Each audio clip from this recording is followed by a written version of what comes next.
Hello and welcome to this chapter of spoken English course. पिछली video में हमने देखा था कि प्रेजेंट इंडेफिनिट के सिंपल सेंटेंसेस कैसे बनाने हैं। फर्स्ट फॉर्म और first form of the verb plus एसओएस विद थर्ड पर्सन सिंगुलर, ये दो रूल्स हमने सीखे थे। And now in this video we are going to learn negatives and interrogatives, यानी नकारात्मक वाक्य और प्रश्नात्मक वाक्य किस तरह से बनाए जाते हैं वो हम इस वीडियो में सीखेंगे। इसके लिए इस्तेमाल किया जाएगा प्रेजेंट इंडेफिनिट का third rule, that is do does plus first form of the verb, यानी डू डज ये दोनों हेल्पिंग वर्ब्स होते हैं।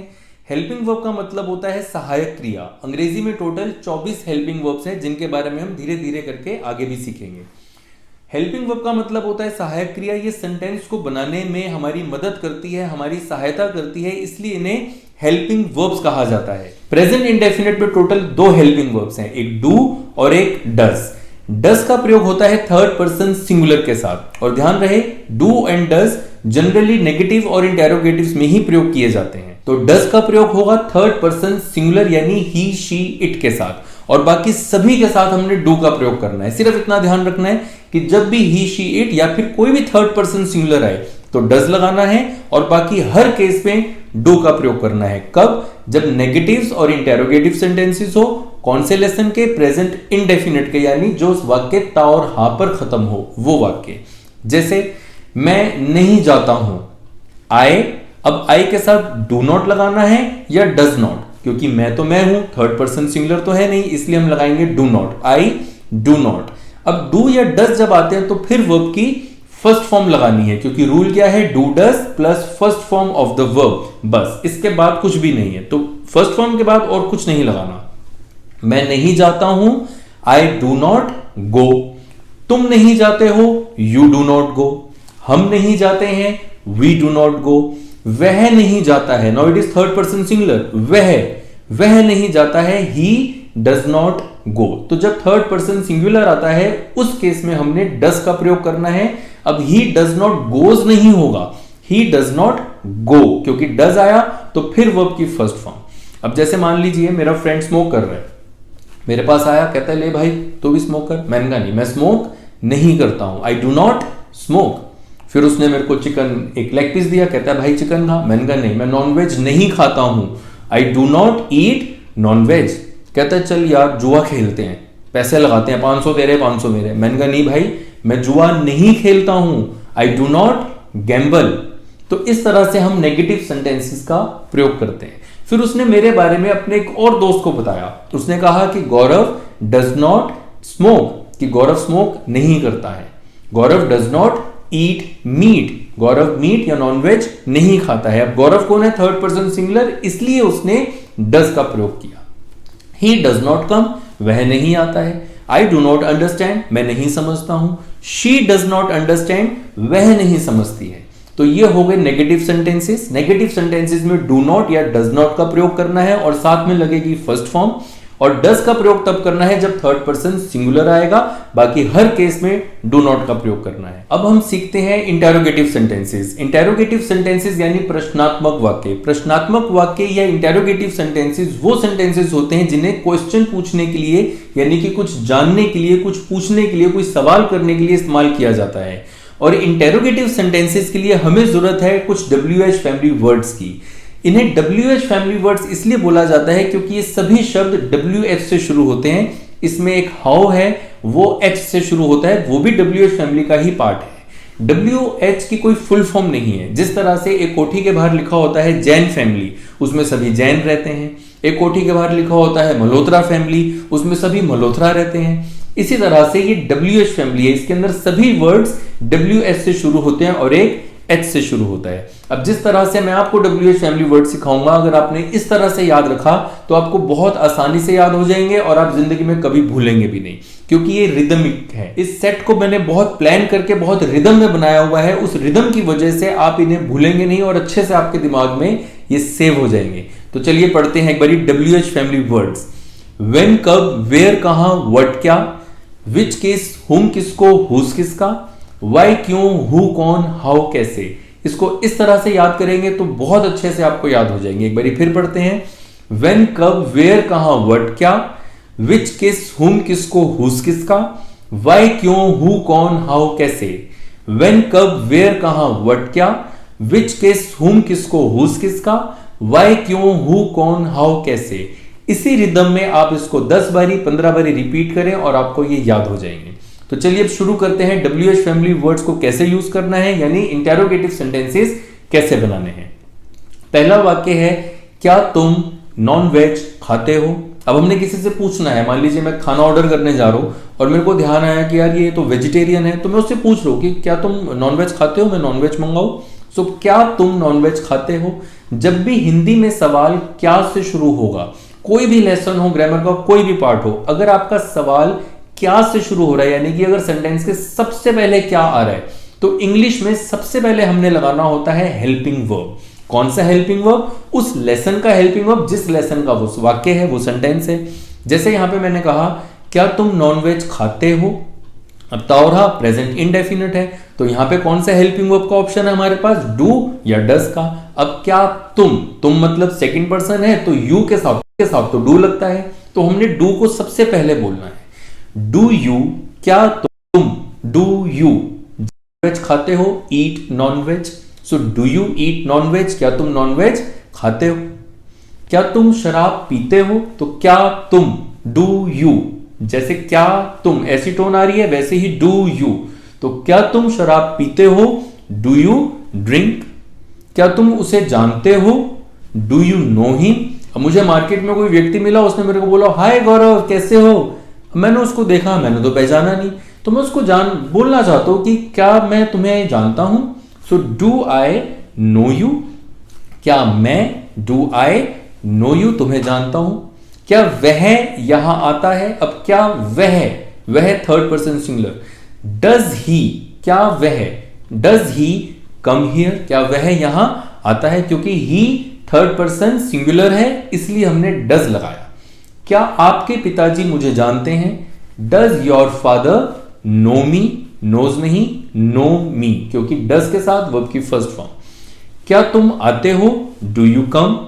क्या तुम जाते हो, डू यू गो। क्या तुम लिखते हो, डू यू राइट। क्या वह आता है, डज ही कम। क्या वह जाता है, डज ही गो। क्या वह लिखता है, डज ही राइट। अब नेक्स्ट सेंटेंस लेते हैं, हम क्या खाते हैं। अब क्या शब्द जो है वो सेंटेंस के अंदर है, बाहर नहीं है। अगर बाहर होगा तो हमने हेल्पिंग वर्ब से शुरू करना है, लेकिन अगर वो अंदर होगा तो हमने स्टार्टिंग में WH फैमिली वर्ड लगाना है। जब क्या स्टार्टिंग में आएगा, जब क्या शुरुआत में आएगा, तब वर्ड का प्रयोग नहीं होगा। उस केस में WH फैमिली वर्ड का प्रयोग नहीं, सिर्फ हेल्पिंग वर्ब का प्रयोग होगा। लेकिन अगर क्या अंदर आ गया, फिर हमने WH फैमिली वर्ड यानी वर्ड का प्रयोग करना है, और सभी का सारे WH फैमिली वर्ड्स का प्रयोग करना है।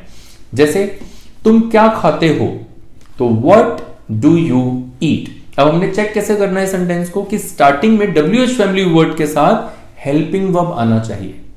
ये ग्रामेटिकली करेक्ट तभी होता है। तो what do you eat, generally हम बोल देते हैं व्हाट यू ईट। ये स्पोकन इंग्लिश में स्लैंग लैंग्वेज में चलता है, लेकिन ग्रामेटिकली करेक्ट ये तभी होगा जब WH फैमिली वर्ड के साथ हेल्पिंग वर्ब आएगा।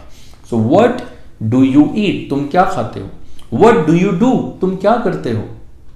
हाउ डू यू गो, तुम कैसे जाते हो। वह क्यों आता है, वाई डज ही कम, क्योंकि डज थर्ड पर्सन सिंगुलर ही के साथ। अब एक बड़ी सिंपल तरीके से सीखते हैं। मैं जाता हूं, आई गो। तुम नहीं जाते हो, यू डू नॉट गो। क्या वह जाता है, डज ही गो। तुम क्यों जाते हो, वाई डू यू गो। मैं क्यों जाता हूं, वाई डू आई गो। वह क्यों जाता है, वाई डज ही गो। तुम क्यों खेलते हो, वाई डू यू प्ले। मैं क्यों खेलता हूं, वाई डू आई प्ले। हम क्यों खेलते हैं, वाई डू वी प्ले। वह क्यों खेलता है, वाई डज ही प्ले। वह कैसे खेलता है, हाउ डज ही प्ले। तो जो भी WH फैमिली वर्ड होगा, क्यों, कब, कहां, कैसे, किसको, किसने, किस लिए, इन सभी का प्रयोग स्टार्टिंग में किया जाएगा इंग्लिश में। सो वाई डज ही प्ले, वह क्यों खेलता है, वह किस लिए खेलता है, for what purpose does he play. वह किसके साथ खेलता है, with whom does he play. English में टोटल 9 WH फैमिली वर्ड्स होते हैं, जो अभी हमने पहले सीखे। व्हेन, कब, वेयर, कहां, व्हाट क्या, विच केस, हुम किसको, हुज किसका, वाई क्यों, हु कौन, हाउ कैसे। ये 9 WH फैमिली वर्ड्स होते हैं। इनके अलावा भी कुछ बनाए जाते हैं इन्हीं 9 में से लेके, जैसे किस लिए, फॉर व्हाट पर्पस, इसमें व्हाट आया, किसके साथ, विद whom, इसमें whom आया। तो इन्हीं 9 में से ही बनाए जाते हैं, लेकिन टोटल WH फैमिली वर्ड्स 9 ही होते हैं। अब एक इंटेरोगेटिव सेंटेंस और सीखते हैं। कौन जाता है, जब भी कौन या किसने आ जाए तो इसको इंटेरोगेटिव की तरह नहीं, इसे हमेशा सिंपल सेंटेंस की तरह अपनाया जाता है। Although it is an interrogative sentence, ये एक इंटेरोगेटिव सेंटेंस है, लेकिन ये एक एक्सेप्शनल केस है, एक अपवाद है। हु वाले केस को पूरी कंप्लीट ग्रामर में सिंपल सेंटेंस की तरह बनाना है। जिस भी लेसन का वो सेंटेंस हो, उस लेसन का सिंपल सेंटेंस जिस तरह से बनाया जाता है उसी तरह से हु वाला केस बनेगा। अब जैसे प्रेजेंट इंडेफिनिट है, तो कौन जाता है, हु गोज। एसोरियस क्यों, क्योंकि हु थर्ड पर्सन सिंगुलर माना जाता है। जहां पर भी हु आएगा वो थर्ड पर्सन सिंगुलर माना जाएगा और उसको सिंपल सेंटेंस की तरह बनाना है। बस ये 2 पॉइंट्स याद रखने हैं, हु थर्ड पर्सन सिंगुलर की तरह, एंड सेकंड पॉइंट कि इसको सिंपल सेंटेंस की तरह बनाना है, इंटेरोगेटिव की तरह नहीं। हालांकि इंटेरोगेटिव है, लास्ट में क्वेश्चन मार्क लगाना है, ये WH फैमिली वर्ड है। कौन खाता है, हु ईट्स। अब कोई मेरे घर पे नॉनवेज ले आया, कहता है भाई मैं आपके लिए खाना लेके आया हूं, मैंने देखा है तो नॉनवेज, मैंने कहा भाई मेरे घर पे कौन खाता है नॉनवेज, तुम नॉनवेज क्यों लाए हो। तो कौन खाता है, हु ईट्स। कौन बोलता है, हु स्पीक्स। कौन नाचता है, हु डांसेस। तो हु के साथ एसोरियस क्यों, क्योंकि हु थर्ड पर्सन सिंगुलर है, और एसोरियस इसलिए क्योंकि इसे सिंपल सेंटेंस की तरह बनाया जाता है। तो चलिए अब हमने नेगेटिव और इंटेरोगेटिव सेंटेंसेस भी सीख लिए हैं, यानी अब हमने कंप्लीटली प्रेजेंट इंडेफिनिट सीख लिया है। तो अब इसकी प्रैक्टिस के लिए भी मैं बुलाता हूं चोटी को। चोटी। जी साहब जी। चोटी अंदर आओ। बोले साहब जी। अब मैं चोटी से कुछ क्वेश्चंस करूंगा और वो उनके आंसर करेगा, तो हमें समझने को मिलेगा कि नेगेटिव सेंटेंसेस में आंसर कैसे करना है और सिंपल्स में कैसे होगा और क्वेश्चंस कैसे करने हैं। तो पहला सवाल चोटी मैं तुमसे ये पूछता हूं कि तुम क्या करते हो। मैं घर के काम करता हूँ, I do house chores. You do, very good. क्या तुम कपड़े भी धोते हो, do you wash clothes also.